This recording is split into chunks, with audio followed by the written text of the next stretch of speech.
I told you. I told you. I knew it was coming. I'll never bet against the Beavers when it comes to the Ducks, baby.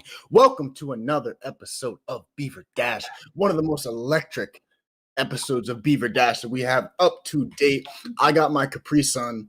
I know to respect the pouch, but the Ducks, they didn't know to respect the Beavers, and that's why they took this L. How you doing, Gus? It's a great gosh darn day.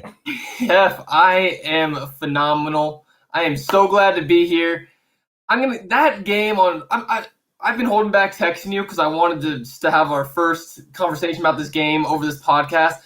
But dude, that was unreal, and I still don't even know if I believe it. That was one of the top moments in my entire 4 years being here in Oregon State. That was just amazing. It was great. I can't wait to get into it. The Don, I see you in the chat, baby. I hope a lot of people tune in because you know what? This is not a podcast day. This feels like a party.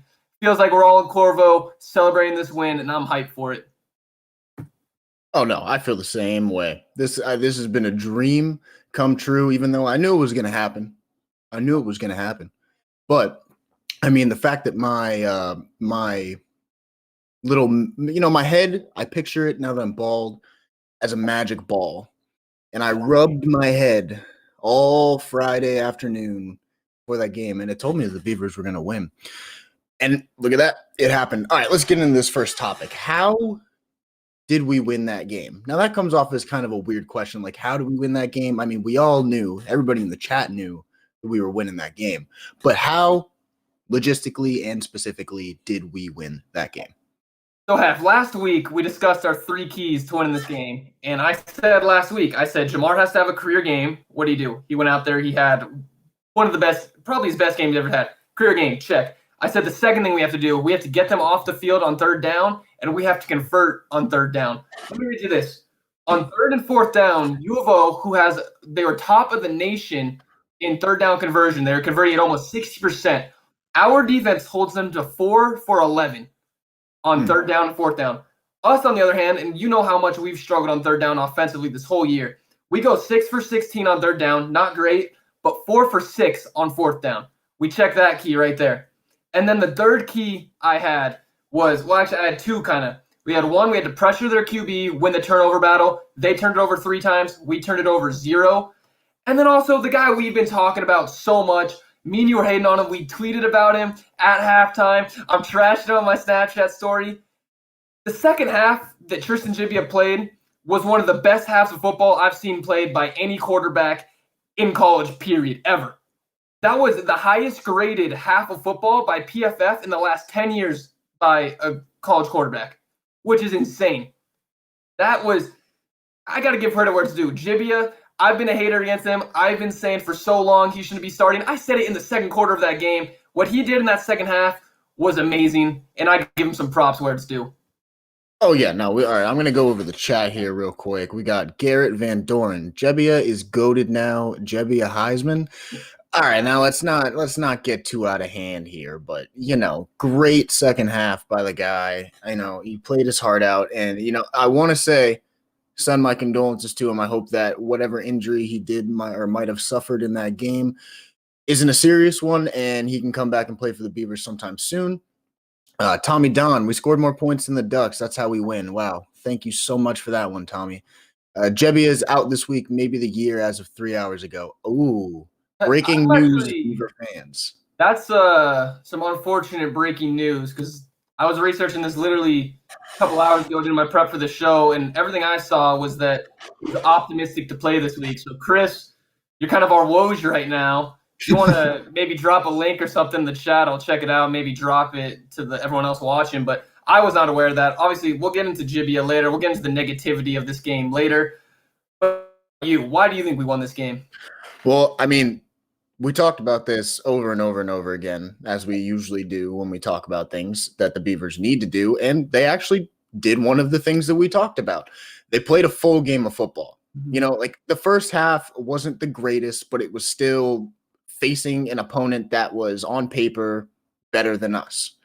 Played great. Second half, I don't know what Jonathan Smith did in that locker room, but the Beavers turned it up 2, 3, 4 notches for absolutely no reason. And that defense came out and actually played really well. They did everything they could against a team that offensively Mhm. was way better than our defense is. And I mean, that's just the truth. 2 interceptions. I mean, that's more than we've gotten in any game that I've ever watched at OSU. Jamar Jefferson continues the absolute tear that he's on. 29 carries, 226 yards, and 2 touchdowns. I mean, the man's just an animal. And I vividly remember watching this game, and I hear the announcer say, it's going to be a long night for Oregon State's running back, Jamar Jefferson. 2 seconds later, Jamar Jefferson breaks out on an 82-yard touchdown run on his first carry. So, I mean, long night, yeah, maybe for the Ducks defense. And Jebbia somewhat turned it up. I will say, and I hate to admit it, but Jebbia played really, really, really well in that second half. I mean, as a total 23 for 37, 263 yards and 1 touchdown. Ain't that shabby of a game. I think he had over 200 of those in the second half too. So when you look at it, that second half, it was he just played an incredible half. We'll talk about later if that's replicable or whatever. But one thing you said about coming out of halftime, I think the turning point in this game was we were down 24-13 at half, but we got the ball. We were receiving. We come and get the ball. We go 3 and out, and I'm like, I think right then and there, I'm like, okay, we just went 3 and out. We're gonna get a touchdown here. Go down 31-13. Game's over. That was the most proud I've been in that defense in my entire 4 years of watching them. I'm getting like chills talking about it because it was amazing what they did. They forced U of O, who has this high-powered offense. They make them go 3 and out, get us the ball right back, and we drive back down the field. That was such an underrated part of that game because if we don't get that stop, we let them score a touchdown, we're not coming back from 31-13 against the Ducks. That was huge. That was just I'm at a loss for words. That was incredible. I'm really proud of how the defense played. We talked about for so long, we might not have the most talent on either side of the ball, but we think we have to at least play with heart and play with fight. And that defense, well, they did struggle. There were some laps in coverages. I can honestly say that was the toughest I've seen them play. That was the hardest I've seen them play. And I got to salute them for that. Yeah, and I mean, anybody that follows me on Twitter, by the way, if you want to follow me on Twitter, ba-boom. And if you want to follow Gus on Twitter, ba-boom. But one of the things, if anybody that follows my Twitter knew, I was tweeting about Jebbia from the moment the game started till second half. And it's honestly like Jebbia went in the locker room, pulled up my Twitter, and realized that, oh, maybe I need to do something better. And somebody lit a fire under that man's rear end because it was incredible. And the same thing with that defense. The defense, we trashed the defense a lot, and rightfully so. But that's many weeks in a row I've said that the defense needs to come out and actually just play like they want to play. And I have, like you said, like I got chills watching that game, man. That defense actually looked like they wanted to play. Yeah. It was incredible. Everything about that game was absolutely incredible, from the play calling from Smith, from the play of our players, just the way that Jebbia turned it up in the second half, Jamar Jefferson redeeming himself from that fumble he had last year. It was all together the perfect scenario for the Beavers. And to top it off, I mean, it was foggy in Corvallis. It was just a looming day for the Ducks. It was a looming day for the Ducks. Gus? Tommy, acknowledge the chat. Tommy, I do agree with you. My tweets are a bit boo-boo. You go back a couple years ago, my Twitter game in high school was pretty sick. It's kind of fallen off since then. That's something I'll have to maybe talk with you about privately, talk about how I can bring that Twitter up from being boo-boo. But Heff, another thing that we've talked about the last 2 weeks when we lost to UW, when we lost to WSU, we talked about how we have to win the time of possession battle. And even that game against Cal, we won. They still held the ball for 15 more minutes. Realistically, they outgained us that game against Cal. They had the ball longer. They could have beat us. This was the first game this season we held the ball for longer. We won the time of possession battle against Oregon, which seems insane. We had the ball for 34 minutes. They had it for 25.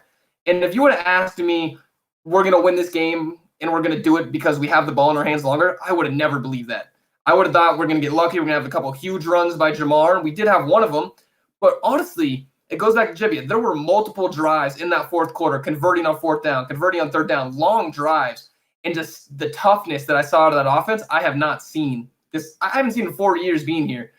Another thing I want to say about Jebbia, and I know we keep talking about him, but I think it's kind of deserving because we trash the guy more than anyone else. So it's when he does something like this, he deserves a little bit of praise. I love the fact When he got injured, the training staff was trying to bring him to the locker room immediately. Is what I was reading the story. They were trying to bring him to the locker room, and he refused to go. Obviously, it sounds like, oh, I would do that too. But I just love the fact that he's injured. They're trying to bring him to the locker room, and he says, "No, I'm staying on the bench and watching the end of this game." And then there's this podcast came out. Apologies, I'll find it later. Give credit to the source, but Jebbia was saying that when Chance Nolan went in, he had 100% confidence he was going to get there because he said he has complete faith in Nolan. And he said, if I can't get ready to go this week, which it sounds like, according to Chris, he's not going to be, Jebbia has complete faith in Nolan as well. And I think that kind of shows maybe something we haven't talked about enough is maybe the guy is just a really good teammate. Because the fact is that you look at him on the sidelines, he's always high energy. He's dapping up the defense. And the fact that he's putting all of his faith and trust into Chance Nolan, who's getting literally his first career snap with the game on the line against the 15th ranked team in the nation, and Jibbia's response is, oh, I had no doubt he's going to score that. That's just, I think it showed a lot about Jibbia's leadership, maybe that we haven't touched on, and it also shows that he might do things that don't show up in the box score every game. Yeah. Well, like I said earlier, one of the things, and now that we know officially that he's probably going to be out for a week, maybe the year, which going to have to check our sources on that. But thank you again, Chris. Is actually a question for you. Is the rest of the season looking up, kind of the same, or looking down now that we have Chance Nolan coming in, stepping in at the helm here at the quarterback position? So it's actually interesting to bring this up. And I have so much faith in Chance Nolan. I think he's going to be a great player for us. I'll say this. I think Jebbia, after his second half performance, obviously he earned himself another game of starting. He deserved to start against Utah. And if he's not going to be able to, that's a shame. That being said, I think Nolan's going to be a very good replacement, very capable. Could even be better. But at least for his first game, that is a tough debut to make, on the road at Utah. I think Nolan might look a little rough. He's going to be nervous, obviously. He's going to look rough in his first game. But long term, I think we still could win 2 more games this season. I don't think we're going to run the table with Nolan, which hurts me to say. It's just going to be tough, I think, to move on. Put a guy basically out there in his first time ever playing the game against a very well-coached school in Utah. It's going to be difficult. But what do you think? Yeah, it's going to be tough. I mean, I've been harping to get Jebbia out of the position for a while. And I mean, even after that second half performance, it's still in question for me whether I think that he deserves to be the starting quarterback. There's also not much that I can really come out and say about Chance Nolan because the dude, got pushed into the end zone and scored the go-ahead touchdown. Not really anything spectacular about it. I'm sure you could have thrown, your dad out there and he could have got pushed into the end zone for a touchdown. But I'm excited, to say the least. I'll put it that way. I'm excited because I think that this is a new and interesting step that the Beavers are going to have to take. And coming up against a Utah team that has struggled to even play any games this year, they're 0-2 already. We have 4 games under our belt. They have 2. I think that they'll be a little bit slower. It'll definitely be not an easy transition for Chance Nolan to come into this starting position, but it's definitely going to be a lot easier than if we were to play a team that was playing just as many games as us and getting just as much time on the field as us. Yeah, and we'll discuss that Utah game in a bit more depth later on. The last thing I want to ask, I know we're staying on this topic for a while, but we beat the Ducks, so I think we deserve to talk about this for a while. I do want to ask you this, because after the game, Jonathan Smith, he was talking about how he knows how big of a moment this is for Oregon State because he has been here, and he says one of the turning points in a culture for a program is getting that signature win. He finally feels like he has it, and he was saying it's so special it comes against the Ducks because all the recruits from inside Oregon, they see this game, they see us beat the Ducks, and it just helps get some of those top players within the state of Oregon, right? Is this a turning point for the Beavs? Do you think this could be a turning point, or do you think this is a flash in the pan? No, yeah, I think it ruffles the feathers in a few ways, to be honest with you. I mean, one of the things that I saw, forgive me for not remembering the player, but there was a player on U of O's team who originally committed to Oregon State and then ended up taking his visit to U of O and decided U of O was the better area for him to go. Hopefully, in the future, a game like that, watching the Beavers play so well with like a team that is arguably not as good as the Ducks were supposed to be. I'm sorry. The Ducks were arguably a better team than the Beavers, but stuff like that, really gets in people's heads. Like when you're looking for recruits and you're out there trying to convince players to come to your program, Jonathan Smith has like the ace in the hole with that one. 2020, we beat the Ducks, and we can't call it its original rivalry name, but we won that rivalry game. Yeah. And a lot of players are going to look at that and be like, wow, okay, well, I want to play for the school that knows how to win, even if they're not supposed to win on paper. So I think that the recruiting is definitely going to get a lot better, hopefully in the future. And hopefully we get more than just a bunch of 3-star recruits. Hopefully we can start getting up into them, the 4 and 5-star recruits. Yeah. Yeah. I mean, dude, it just feels so good for the fact that we had no 5 stars on this roster, and we went against a team in U of O who has Phil Knight. They have 20 different uniforms. They never wear the same uniform twice. They have loaded with 5 stars, and we beat them. It was just so satisfying. But I'm looking at the chat right now. Everyone's talking about Jamar. So I say let's go to our next topic, which is this. It's obvious on the offensive side of the ball who our player of the year is through 4 games. It's Jamar. Everyone knows that. We'll talk a little bit more about Jamar in a second, but just a quick question. Who is your defensive player of the year for the Beavers through 4 games? For the Beavers. Or the defense through 4 games. Or were you when you were preparing, were you just looking at No, I looked at both. It's just kind of tough. I mean, I like Wright. It's kind of tough. I mean, there's nobody really on the defense that I can say that I think is like an out there, like, like how we have Jamar Jefferson on the offense. It's going to be Jamar Jefferson as player of the year for the Beavers. Yeah. But the defense, there's just a lot of players that are coming together and actually giving it an effort. One of the people that I expected to be there by the end of the season was Hamilcar. And to be honest, he's not even on my radar for player of the year on the defense. But yeah, what about you? Yeah, I'm kind of right there with you. The guy that kind of struck me was, and I do agree, I think we play as a unit, and obviously our defense, even what we did play very good situationally against the Ducks on Friday. We came up with that big stop in the 3rd quarter, and then we stopped them in the 4th quarter to get the ball back to us. Played very good situationally. By and large, our defense has not been great. One guy, though, I want to say is I think Avery Roberts. He's been really solid for us. He had 12 tackles against the Ducks. He's leading the Pac-12 in tackles right now with 44, averaging like 12 a game, roughly 11 and a half a game. He's been solid, but I think you can't really attribute it to one guy, because I was thinking about it this way. He's the second best. Like, he's not the linebacker that teams are preparing for. Teams are preparing for Hamilcar. That's why his stats have been low, and we've been a little tough on him, but I mean, he's getting double teamed every single time. So it puts Roberts in a position that he can make more tackles, right? Hamilcar, though, might be more important. It's tough to say. That being said, let's talk about what people want to talk about. Jamar Jefferson. I'm going to go ahead and say it. I think he's Pac-12 Offensive Player of the Year. I honestly think that. What do you think? No, by far. I mean, like, dude, the guy through 4 games, 675 yards, 7 touchdowns on 91 carries. Like, that's absolutely ridiculous in my opinion. I mean, if not even the Pac-12, like, he is offensively one of the best players in all of college football at this moment.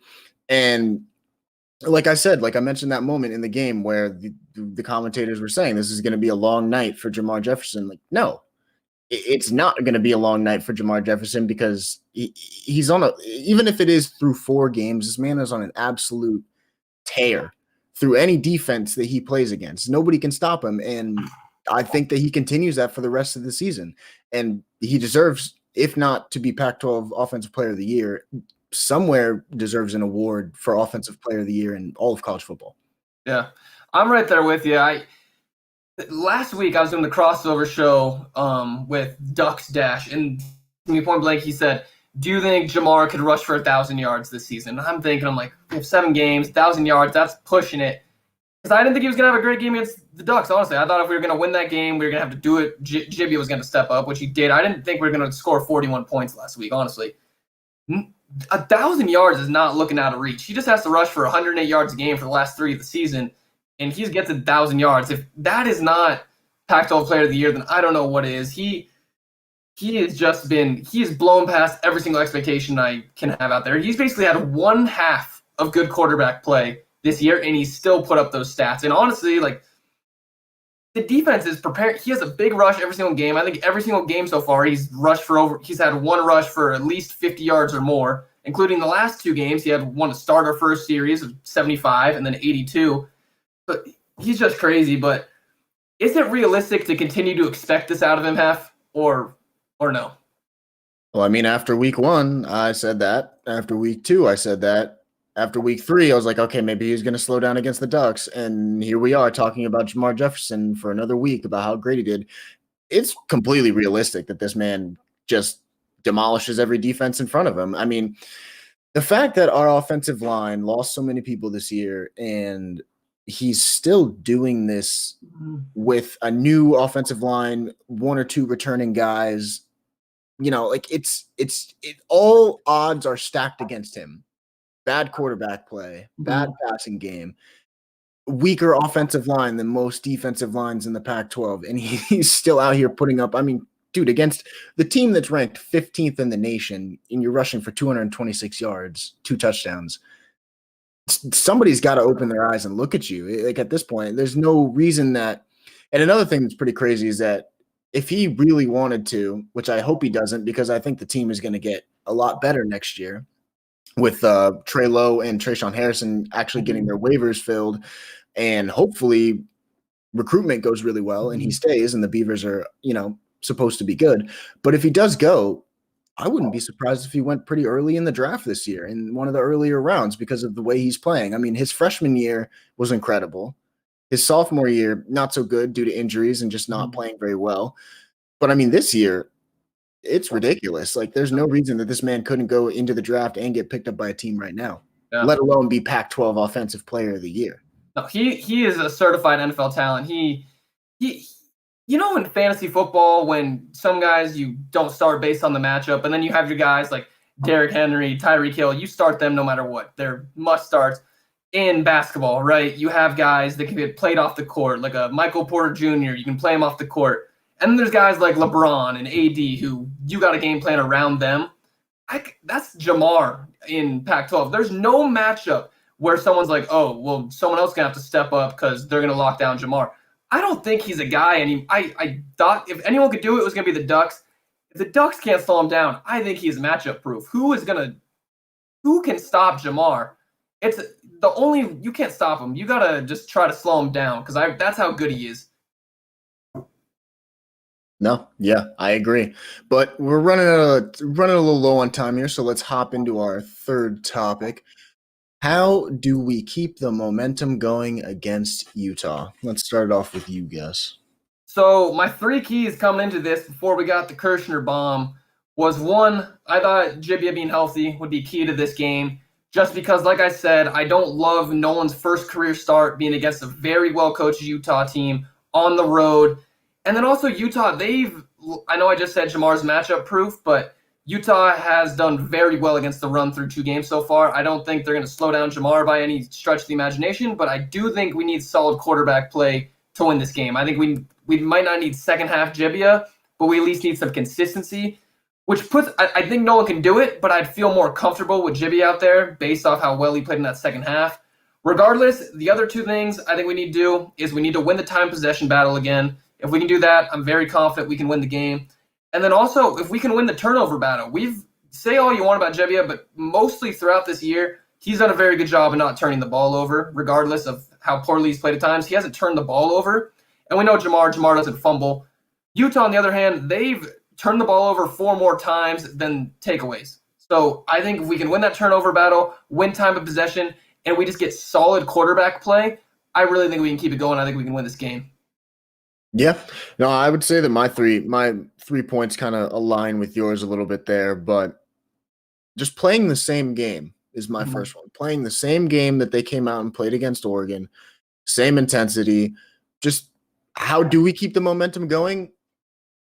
By keeping the momentum going. Like, that's a stupid answer, but I mean, it's true. Like, they need to go into that game and not act like, oh, we beat Oregon. Oh, we can steamroll Utah. No, you can't. You got to go into that game thinking, okay, we beat Oregon, but here's another tough opponent. We need to do the same thing. And don't forget where you came from and don't forget what you just did last week, but do it again. Yeah. And we've seen that before with the Beavers over our 4 years. So remember our freshman year, they almost beat Stanford when they were like number 9. We almost beat him, came down to a lost field goal. Then we come out the next week. I can't remember who we played, but just got obliterated. So I'm hoping that's not the case. I think if we win this game, it really shows the program's shifting. It's not a flash in the pan. But that being said, Utah, I have 2 points. So Utah, for one, I don't think they're as bad as their record indicates. They've played arguably the best team in the in the Pac-12 in USC. And then they also played Washington, who's a solid team. They beat us. And then also Utah's 0-2, so they're going to be hungry. They do not want to start 0-3, especially how good they were last year. With all that being said, I understand Utah's a good team. They're going to come out hungry, blah, blah, blah. They're favored by 11.5 points. And they're 0-2. We just beat the Ducks, and they're favored by 11.5 points. Is that insulting? How do you read that? I mean, it's just more people not thinking the Beavers can get it done. And I mean, I guess if last week is an indication of not putting us down by last week, I'm pretty sure, what was it, 12.5, 13.5? Now this week it's 11.5. I mean, that's fine with me. And I'm sure that's fine with Jonathan Smith and his team because they don't care about, what the spreads are or what we're supposed to lose by. They just go out and play football. And at this point, if everybody wants to underestimate the Beavers, we can just continue to keep shocking the nation with these wins that we have, this wouldn't really be shocking the nation, but still shocking the Pac-12 in a way. Yeah. But I had 2 more points I want to throw out there for the keys to the game, just real quick. I mean, my second one, pretty simple. I have written down here just Jamar. Keep giving that man the ball. Until he can't run anymore, you keep giving that man the ball. And then my third point is take advantage of a team that has struggled to even play a game this season. I mean, Utah, not to, harp on them for what's going on at their school, and it's definitely not the football program's fault, but I mean, if you guys can't even play games because of COVID issues and COVID restrictions keeping you from even getting on the field, like that stuff affects you. I mean, look at what happened to Cal. We played Cal, and one of the bigger reasons that we did so well against Cal is because a lot of their players couldn't even practice for like 2 weeks. And I mean, if you're not playing football games and Oregon State is playing football games, getting experience, I mean, it's just tough. And I think that Oregon State needs to come out and really just smack Utah in the mouth and show them, like, we've been doing this for 4 weeks now, and you guys are just getting your stuff together. I think it'd be an easy way to come out on top, especially in the beginning of the game, is to just take advantage of a team that hasn't had as much time to prepare or even get in shape. Yeah, I think that's a great point.